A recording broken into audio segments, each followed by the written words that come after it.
அனைவருக்கும் இனிய வணக்கம். நான் உங்கள் வபிதாசன் பேசுகிறேன். இன்னைக்கு நம்ம பார்க்க போற தலைப்பு என்னன்னு பார்த்தீங்கன்னா, யாருமே சொல்லாத ரகசியத்துல மீன ராசி அல்லது மீன லக்னக்காரருடைய வாழ்க்கை துணை ரகசியம் தான் பார்க்க போறோம். இந்த வீடியோல நான் யாருமே சொல்லாத ரகசியத்தை மட்டும் தான் சொல்ல போறேன். அதனால தயவு செஞ்சு இந்த வீடியோவை முழுசா ஸ்கிப் பண்ணாம பாருங்க. அப்பதான் உங்களுடைய வாழ்க்கை துணை யாருன்னு உங்களுக்கு தெரிய வரும். சரிங்களா? மீன ராசி அல்லது மீன லக்னம். மீனம் ராசி அல்லது மீன லக்னம். நிறைய பேர் நினைச்சுக்கிட்டு இருப்பீங்க, இந்த வீட்டுக்கு உண்மையிலே யாரு அதிபதின்னு கேட்டீங்கன்னா குருன்னு நினைச்சிட்டு இருப்பீங்க. இந்த வீட்டுக்கு உண்மையிலே யாரு அதிபதின்னு கேட்டீங்கன்னா சனி மட்டும்தான். இந்த வீட்டுக்கு உண்மையிலே யாரு அதிபதின்னு கேட்டீங்கன்னா சனி மட்டும்தான். குரு கிரகம் கிடையவே கிடையாது. சனி கிரகம் மட்டும்தான் அதிபதி. ஸோ நீங்க மீன ராசி அல்லது மீன லக்னத்துல பிறந்த ஆண்களா இருந்தாலும் சரிதான், பெண்களா இருந்தாலும் சரிதான், உங்களோட நீங்க சனியோட காரத்துவத்துல தான் மேக்சிமம் இயங்கி வருவீங்க. இப்ப இந்த சனி கிரகத்துக்கு 2 நட்பு கிரகங்கள் இருக்கு. ஒன்னு பாத்தீங்கன்னா ராகு, 2 பாத்தீங்கன்னா கேது. இவங்க நட்பு கிரகங்களா மட்டும்தான் நீங்க கேட்டீங்கன்னா, இவங்க நட்பு கிரகங்கள் மட்டும் இல்ல, இவங்க தான் உங்களுக்கு யோக கிரகங்களும், இவங்க தான் உங்களோட இல்லற வாழ்க்கை கூட சேர்ந்து பயணிக்கும் நபர்கள் யாருன்னு கேட்டீங்கன்னா அது இவங்க 2 பேர் மட்டும்தான். இப்ப இதை நான் உங்களுக்கு யோக தசைன்னு சொல்லிட்டேன், நல்லா கவனிச்சுங்க. இது ரெண்டுமே உங்களுக்கு யோக தசைன்னு சொல்லிட்டேன். இந்த யோக தசை நடக்கும்போது மட்டும்தான் உங்களோட வாழ்க்கையில பணம், அதாவது செல்வம், செல்வாக்கு, புகழ், பட்டம், பதவி எல்லாமே உங்களை தேடி வரும். அதுக்கு இந்த 2 தசை நடக்கணும். இது நான் சொல்றதெல்லாம் மீன லக்கணக்காரர்களுக்கு நல்லாவே பொருந்தும். சரிங்களா? மீன லக்கணக்காரர்களுக்கு நல்லாவே பொருந்தும். அதுக்கு இந்த 2 தசை கண்டிப்பா நடக்கணும். சரிங்களா? இவங்க தான் உங்களுக்கு இல்லற வாழ்க்கைக்கு வரப்போறாங்க.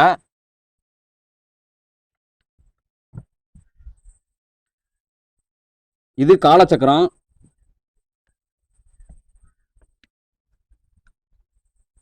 மொத்தம் பாத்தீங்கன்னா 10 கிரகங்கள் தான் இருக்கு. ஆனா இவங்க பாத்தீங்கன்னா 12 வீடை போட்டு வச்சிருக்காங்க. எந்த அடிப்படையில் போட்டு வச்சாங்கன்னு எனக்கும் தெரியல. இந்த மாதிரி நிறைய குளறுபடிகள் ஜோதிடத்துல செஞ்சு வச்சிருக்காங்க. அதெல்லாம் நம்ம உடைச்சுதான் இந்த வீடியோல முழுக்க முழுக்க நம்ம பார்க்க போறோம்.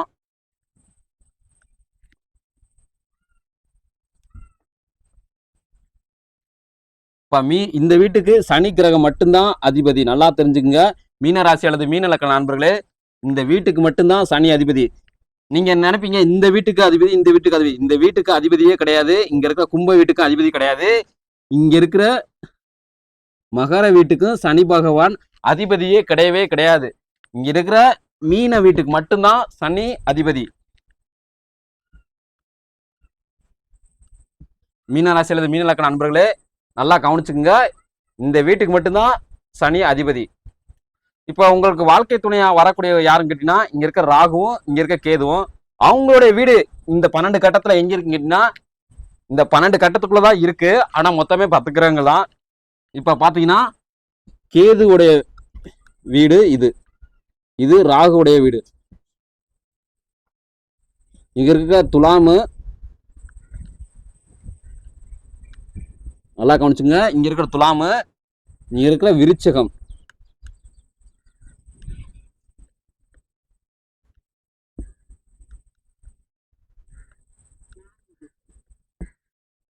விருச்சகம் இவங்க 2 பேர் மட்டும்தான் உங்களுக்கு வாழ்க்கை துணையா வரப்போறாங்க.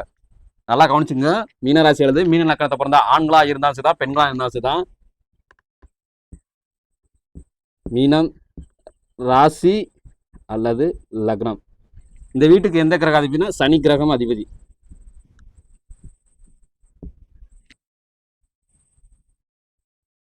அடுத்து பாத்தீங்கன்னா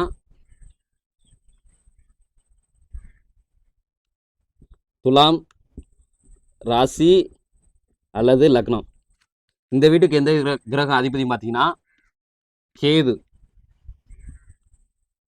நல்லா தெரிஞ்சுங்க, கேது. அடுத்து பார்த்தீங்கன்னா விருச்சகம்.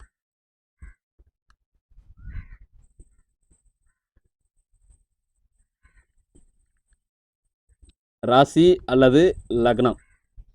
இவங்க யாருன்னு கேட்டீங்கன்னா ராகு. சரிங்களா? இப்ப மீன ராசி அல்லது மீன லக்கணக்காரர்களோ இருந்துட்டு ஆணா இருந்தா சரிதான், பெண்ணா இருந்தா சரிதான், உங்களுக்கு யார் வாழ்க்கை துணையா வரப்போறாங்க அப்படின்னா, இங்க இருக்க துலா ராசி அல்லது துலா லக்கணக்காரர்களும், இங்க இருக்க விருச்சக ராசி அல்லது விருச்சக லக்கணக்காரர்களும் தான் உங்களுக்கு வாழ்க்கை துணையா வரப்போறாங்க. இவங்களை தவிர யாருமே வரமாட்டாங்க. நீங்க மீன ராசியா இருந்தா துலா ராசிக்காரவளை கல்யாணம் பண்ணிக்கலாம். நல்லா தெரிஞ்சுக்க, நீங்க மீன ராசிக்காரவளா இருந்தீங்கன்னா இங்க இருக்க துலா ராசிக்காரவளை கல்யாணம் பண்ணிக்கலாம், அல்லது இங்க இருக்க விருச்சக ராசிக்காரவளை கல்யாணம் பண்ணிக்கலாம். நீங்க மீன லக்கணமா இருந்துட்டீங்கன்னா இங்க இருக்க துலா லக்கணக்காரவளை கல்யாணம் பண்ணிக்கலாம், அல்லது இங்க இருக்கிற விருச்சக லக்கணக்காரவளை நீங்க கல்யாணம் பண்ணிக்கலாம். இப்படி கல்யாணம் பண்ணும்போது மட்டும்தான் உங்களோட இல்லற வாழ்க்கையில கடைசி வரைக்கும் சந்தோஷம் குடியிருக்கும். நல்லா தெரிஞ்சுங்க. இப்படி நீங்க திருமணம் செய்யும்போது மட்டும்தான் உங்களோட இல்லற வாழ்க்கையில சந்தோஷம் எப்பவுமே நிலைச்சு நிற்கும். இதுக்கு எதிர்மாறா நீங்க திருமணம் செஞ்சுட்டீங்கன்னா உங்களோட இல்லற வாழ்க்கையில சந்தோஷம் சொல்ற அந்த பேச்சுக்கே இடமே இருக்காது. நல்லா கவனிச்சுங்க. சந்தோஷம் சொல்ற அந்த பேச்சுக்கே இடம் இருக்காது. இதை தவிர நீங்க வேற யாராச்சும் கல்யாணம் பண்ணிட்டீங்கன்னா அந்த பேச்சுக்கே இடமே இருக்காது. நீங்க உடனே கேட்பீங்க, மீனராசி அல்லது மீன லக்கணத்தை பிறந்தா ஆண்களா இருந்தாலும் சரிதான், பெண்களா இருந்தாலும் சரிதான், நாங்க ஏன் இவங்க 2 பேர்த்தையும் கல்யாணம் பண்ணணும்? நீங்க கேட்பீங்க, நாங்க ஏன் இங்க இருக்க துலா ராசி அல்லது துலா லக்கணக்காரர்களை கல்யாணம் பண்ணோம், நாங்க ஏன் இங்க விருச்சக ராசி அல்லது விருச்சக லக்கணக்காரர்களை கல்யாணம் பண்ணணும் அப்படின்னு நீங்க கேட்டீங்கன்னா, நல்லா கவனிச்சுங்க, அப்படி நீங்க கேட்டீங்கன்னா இங்க இருக்கிற துலா ராசி, நல்லா தெரிஞ்சுங்க, மீனராசி அல்லது மீன லக்கணக்காரங்க உங்களுக்கு யாரை ரொம்ப பிடிக்கும் கேட்டீங்கன்னா இங்க இருக்கிற துலா ராசி அல்லது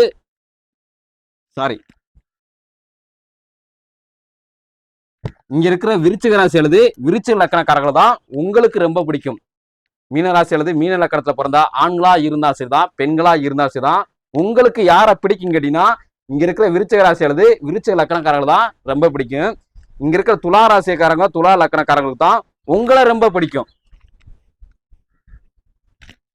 சரிங்களா? மோஸ்ட்லி மீனராசி அல்லது மீன லக்கணக்காரங்க 50% பேரு துலா ராசி அல்லது துலா லக்கணக்காரர்களை கல்யாணம் பண்ணிக்கிறாங்க. மீதம் இருக்கிற 40% பேரு மட்டும்தான் இங்க இருக்கிற விருச்சக ராசி அல்லது விருச்சக லக்கணக்காரர்களை கல்யாணம் பண்றாங்க. இவங்கெல்லாம் ஓரளவு யோகத்துல பிறந்து வந்தவங்க கல்யாணம் பண்றாங்க. நல்லா தெரிஞ்சுக்கங்க. இந்த மீன ராசி அல்லது மீன லக்கணத்துல நீங்க பிறந்துட்டாவே, ஆண்களா இருந்தா சரிதான், பெண்களா இருந்தா சரிதான், நீங்க விருச்சக ராசி அல்லது விருச்சக லக்கணக்காரர்களை கல்யாணம் பண்ண போதீங்கன்னா நீங்க ஓரளவு யோகத்துல பிறந்து வந்த நபர்களாக தான் இருப்பீங்க. ஆனா இங்க மீன ராசி அல்லது மீன லக்கணத்தை பிறந்து வந்த ஆண்களா இருந்தாலும் சரிதான், பெண்களா இருந்தாலும் சரிதான், துலா ராசி அல்லது துலா லக்கணக்காரர்களை கல்யாணம் செய்யும்போது கொஞ்சம் ஓரளவு குறைஞ்சபட்சம் யோகத்துல பிறந்து வந்த நபர்களாகவே இருப்பீங்க நீங்க. சரிங்களா? இப்படி நீங்க கல்யாணம் பண்ணும்போது மட்டும்தான் உங்களோட இல்லற வாழ்க்கையில கண்டிப்பா இன்பம் எப்பொழுதுமே இன்பம் நிறைஞ்சுக்கிட்டே இருக்கும். சரிங்களா? இதுக்கு எதிர்மாறா நீங்க செயல்படும் போது மட்டும்தான் உங்க இல்லற வாழ்க்கையில வம்பு வழக்கு போட்டி பொறாமை முன்ன போக விட்டு பின்னாடி பேசுறது வெட்டு குத்து எல்லாமே. நீங்க இதை தவிர வேற யாராச்சும் அதுக்குன்னா கண்டிப்பா வழிவகுத்துரும். சரியா பார்த்து கையாளுங்க. ஒரு உதாரணத்துக்கு நான் சொல்றேன், நல்லா கவனிச்சுங்க. மீனராசி அல்லது மீன லக்கண அன்பர்களே நல்லா கவனிச்சுங்க. இப்ப ஏன் இவங்க 2 பேர்த்த தவிர நாங்க இங்க இருக்கிற கல்யாணம் பண்ணக்கூடாதான்னு கேட்டீங்கன்னா, நல்லா தெரிஞ்சுங்க, உங்களோட குணங்கள் நல்லா தெரிஞ்சுங்க. மீனராசிக்காரங்களாம் நல்லா தெரிஞ்சுங்க. மீனராசி ஆணா இருந்தாலும் சரிதான், பெண்ணா இருந்தாலும் சரிதான், உங்களோட குணங்களை யாருக்கு பிடிக்கும் கேட்டீங்கன்னா இவங்க 2 பேத்துக்கு தான் பிடிக்கும். இங்க இருக்கிற யாருக்குமே பிடிக்காது. அதே மாதிரி தெரிஞ்சுங்க, உங்களோட செயல்பாடுகள் யாருக்கு பிடிக்கும் பாத்தீங்கன்னா இவங்க 2 பேத்துக்கு மட்டும்தான் பிடிக்கும். இங்க இருக்கிற யாருக்குமே பிடிக்காது. சரிங்களா? அது ஒண்ணுதான் காரணம். ஏன்னா இங்க துலா ராசி அல்லது துலா லக்கணக்காரர்களுக்கு உங்களை ரொம்ப பிடிக்கும். உங்களுக்கு யாரை ரொம்ப பிடிக்கும் கேட்டீங்கன்னா இங்க இருக்க விருச்சிக ராசி அல்லது விருச்சிக லக்கணக்காரர்களை ரொம்ப பிடிக்கும். இதுதான் காரணம், வேற எதுவுமே காரணம் கிடையாது. இன்னொரு உதாரணத்துக்கு சொல்றேன், நல்லா கவனிச்சுங்க. நான் ஒரு சிம்ம லக்கண ஆண்மகனா இருக்கேன். நல்லா தெரிஞ்சுக்கங்க, நான் சிம்ம லக்கண ஆண்மகனா இருக்கேன். நான் சிம்ம லக்கணத்துல பிறந்து வந்திருக்கேன். எனக்கு வயசு பாத்தீங்கன்னா இப்ப 30. இந்த 30 வயசுல எனக்கு என்ன தசை நடக்குதுன்னு பாத்தீங்கன்னா சனி தசை நடந்துகிட்டு இருக்கு. நான் சிம்ம லக்கணத்துல பிறந்திருக்கேன். நல்லா கவனிச்சுங்க மீன ராசி அல்லது மீன லக்கண அன்பர்களே, நான் சிம்ம லக்கணத்துல பிறந்திருக்கேன். எனக்கு வயசு பார்த்தீங்கன்னா 30. எனக்கு என்ன தசை நடக்குதுன்னு கேட்டீங்கன்னா, இங்க இருக்க சனி தசை நடக்குது. அப்ப நான் கல்யாணம் பண்ணக்கூடிய பொண்ணுக்கு என்ன தசை நடக்குதுன்னு கேட்டீங்கன்னா, இங்க இருக்க கேது தசை நடக்கணும் ஒண்ணு. இல்லட்டா இங்க இருக்க ராகு தசை நடக்கணும். இது 2ல ஏதாச்சும் ஒரு தசை நடந்தா மட்டும்தான் அந்த பொண்ணு என்னோட கடைசி 100 வயசு வரை எந்த ஒரு சண்டையோ சச்சரவோ எதுவுமே செய்யாது. அதுக்கு விதிமாறா வேற ஏதோ ஒரு தசை நடந்துருச்சுன்னா 10 வருஷமோ அல்லது 15 வருஷமோ அப்புறமோ சண்டை போட்டு என்னை விட்டு பிரிஞ்சு போயிடும் அந்த பொண்ணு. சரிங்களா? இதுதான் காரணம். இதுக்கு இணையா தசை நடக்கணும். சனிக்கு இணையா தசைகள் நடக்கணும். அப்படி நடந்தா மட்டும்தான் என்னோட இல்லற வாழ்க்கையில சாகு வரைக்கும் தெரிஞ்சுங்க. நான் கல்யாணம் பண்ண நாள் முதல்ல இருந்து நான் கடைசி நாள் சாகு வரைக்கும் எந்த ஒரு பிரச்சனையுமே குடும்பத்துக்குள்ள வரவே வராது. இப்படி கல்யாணம் பண்ணா மட்டும்தான் வரவே வராது. இதற்கு எதிர்மாறா நீங்க செஞ்சிட்டீங்கன்னா கண்டிப்பா உங்களோட திருமண வாழ்க்கையில பிரச்சனைகள் வரத்தான் செய்யும். சண்டை வரத்தான் செய்யும். வம்பு வழக்கு வரத்தான் செய்யும். இந்த மாதிரி நிறைய பிரச்சனைகளை நீங்க அனுதினமும் பார்க்க வேண்டியது இருக்கும். சரிங்களா? இதுக்கு நீங்க எதிர்மாறா எக்காரணத்தை கொண்டு செயல்படக்கூடாது. விருச்சிக ராசி அல்லது மீன ராசி அல்லது மீன லக்கண நண்பர்களே. இப்ப மீன லக்கணத்துல பாத்தீங்கன்னா மோஸ்ட்லி இந்த லக்கணத்துல பிறக்கக்கூடிய பிளட் குரூப் பாத்தீங்கன்னா ஓ பாசிட்டிவ்,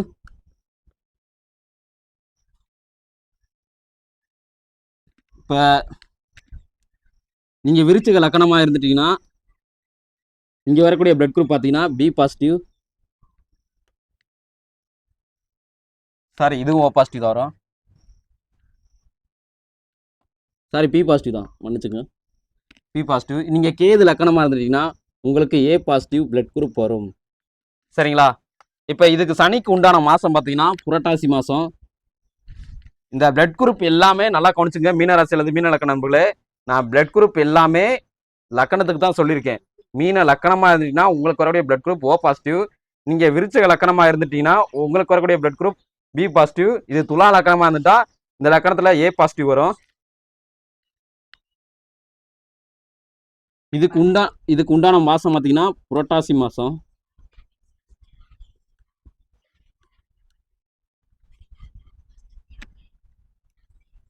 ராகுக்கு உண்டான மாசம் பார்த்தீங்கன்னா பங்குனி மாசம்.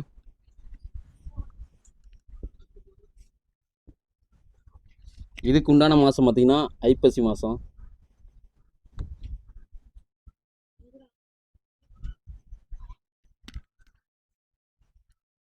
இது கிரகங்களோட உண்மையான மாசம், நல்லா தெரிஞ்சுங்க. சனியோட மாசம் என்ன பார்த்தீங்கன்னா இங்க இருக்கிற புரட்டாசி மாசம். கேதுக்கு உண்மையான மாசம் பார்த்தீங்கன்னா அது ஐப்பசி மாசம், அவங்களுடைய சொந்த மாசம். இதுக்கு ராகுக்கு உண்மையாக சொந்தமான மாசம் எதுன்னு கேட்டிங்கன்னா அது பங்குனி மாசம். சரிங்களா? ஆனால் இப்போ இருக்கிற கால சூழ்நிலைக்கு இது கரெக்டாக பொருந்தி வருமா கேட்டிங்கன்னா கண்டிப்பாக பொருந்தி வரவே வராது. ஏன்னா இங்கே நிறைய குளறுபடி செஞ்சு வச்சுருக்காங்க, அதனால சரியாக வராது. சரிங்களா? கடைசியாக நான் ஒன்று சொல்லிக்கிறேன், நல்லா கேட்டுக்குங்க. மீன ராசி அல்லது மீன லக்கண அன்பர்களே, ஆணா இருந்தாலும் சரிதான், பெண்ணா இருந்தாலும் சரிதான், மீன ராசியா இருந்துட்டா நீங்க துலாம் ராசிக்காரவளை கல்யாணம் பண்ணிக்கலாம். சரிங்களா? அல்லது இங்க இருக்க விருச்சிக ராசிக்காரவளை கல்யாணம் பண்ணிக்கலாம். நீங்க மீன லக்கணமா பிறந்துட்டீங்கன்னா இங்க இருக்கிற துலா லக்கணக்காரவளை கல்யாணம் பண்ணிக்கலாம், அல்லது இங்க இருக்கிற விருச்சிக லக்கணக்காரவளை கல்யாணம் பண்ணிக்கலாம். ரெண்டுல யாராச்சும் ஒருத்தரை நீங்க கல்யாணம் பண்ணும்போது மட்டும்தான் உங்களோட இல்லற வாழ்க்கையில அதாவது சண்டையோ சச்சரவோ எதுவுமே வராது. இதுக்கு நீங்க எதிர்மாறா இங்க இருக்கிறவங்க நீங்க கல்யாணம் பண்ணும்போது மட்டும்தான் உங்களோட வாழ்க்கையில சண்டை சச்சரவு எல்லாமே ஏற்படுது. சரிங்களா? நீங்க திருமணம் செய்யும் போது கண்டிப்பா நீங்க பார்த்து திருமணம் செய்யுங்க. சரிங்களா? இப்ப நட்பு கிரக சேர்க்கை அல்லது யோக கிரக சேர்க்கைன்னு சொல்லலாம். அதாவது சனியோட இந்த 2 கிரகங்கள் சேர்ந்து அதாவது சனியோட இந்த கிரகமோ அல்லது இந்த கிரகமோ சேர்ந்து இணைஞ்சு ஒரு நபர்கள் ஆணோ அல்லது பெண்ணோ பிறக்கிறாங்கன்னா அந்த கிரக சேர்க்கை பேரு நட்பு கிரக சேர்க்கை அல்லது யோகமான கிரக சேர்க்கைன்னு சொல்லலாம். இங்க பாத்தீங்கன்னா இதெல்லாம் ராசி பிளஸ் லக்னம். இப்போ பாத்தீங்கன்னா சனி பிளஸ் ராகு, சனி பிளஸ் கேது, இதெல்லாம் ராசி, இதெல்லாம் லக்னம். ரெண்டாவது பார்த்தீங்கன்னா கேது, மூணாவது பார்த்தீங்கன்னா கேது பிளஸ் சனி, நாலாவது பார்த்தீங்கன்னா ராகு பிளஸ் சனி.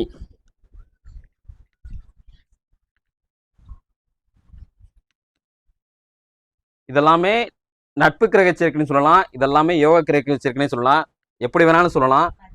ஆனா இந்த நட்பு கிரக சேர்க்கையிலே யோகமான கிரக சேர்க்கை என்னன்னு கேட்டீங்கன்னா, இங்க இருக்கிற சனி ராகுவும் இங்க இருக்கிற சனி கேது மட்டும்தான். இங்க இருக்கிற கேது சனி கிடையாது, இங்க இருக்கிற ராகு சனியும் கிடையாது. ஒருவேளை அவங்க இந்த மாசத்திலேயே பிறந்து வந்துட்டாங்கன்னா, அதாவது புரட்டாசி மாசத்துலயோ, அதாவது பங்குனி மாசத்துலயோ, அல்லது ஐப்பசி மாசத்துலயோ பிறந்து வந்துட்டாங்கன்னா, அவங்க இன்னும் இந்த மாசத்துல பிறக்கக்கூடிய ஆண்களா இருந்தாலும் சரிதான், பெண்களா இருந்தாலும் சரிதான், அவங்க இந்த கிரக சேர்க்கையில பிறந்து வரும்போது மட்டும் கொஞ்சம் யோகத்துல கொஞ்சம் அதிக யோகத்தோட பிறந்து வந்த நபர்களாக இருப்பாங்க. ஆணா இருந்தாலும் சரிதான், பெண்ணா இருந்தாலும் சரிதான், கொஞ்சம் இதை விட சற்று கொஞ்சம் அதிக யோகத்தோட பிறந்து வர நபர்களாகவே இருப்பாங்க.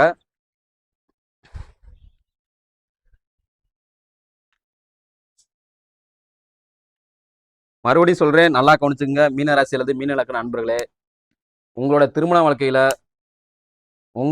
வாழ்க்கையில நீங்க யாரை கல்யாணம் பண்ணணும்னு கேட்டீங்கன்னா, இங்க இருக்க மீன ராசிக்காரர்களா இருந்துச்சுன்னா இங்க இருக்க துலா ராசிக்காரர்களா கல்யாணம் பண்ணிக்கலாம். இல்லைன்னா இங்க இருக்கிற விருச்சிக ராசிக்காரர்களா கல்யாணம் பண்ணிக்கலாம். இதே நீங்க மீன லக்கணமா இருந்துட்டீங்கன்னா இருக்கிற துலா லக்கணக்காரர்களை கல்யாணம் பண்ணிக்கலாம், அல்லது இங்க இருக்கிற விருச்சிக லக்கணக்காரர்களை கல்யாணம் பண்ணிக்கலாம். இப்படி நீங்க கல்யாணம் பண்ணும்போது மட்டும்தான் உங்களோட இல்லற வாழ்க்கையில எந்த ஒரு சண்டையோ சச்சரவோ எதுவுமே வராது. இல்லாட்டா வம்பு வழக்கு கண்டிப்பா உங்களோட வந்து அதாவது கல்யாணம் பண்ண நாள்ல இருந்து நீங்க சாகு வரைக்கும் கடைசி வரைக்கும் சண்டை சச்சரவு எப்பவுமே உங்க குடும்பத்துக்குள்ள ஒரு சலசலப்பு இருந்துகிட்டே இருக்கும். சரிங்களா? இது போல பல அருமையான தகவலை நீங்க தெரிஞ்சுக்கணும்னு ஆசைப்பட்டீங்கன்னா, நம்மளுடைய புதன்குரு ஆஸ்ட்ராலஜி சேனலை நீங்க சப்ஸ்கிரைப் பண்ணி வச்சுக்கோங்க. அங்க இருக்கிற பெல் ஐக்கானை பிரஸ் பண்ணி வச்சுக்கோங்க. மீண்டும் புதிய ஒரு தலைப்பில் சந்திப்போம். பாய்.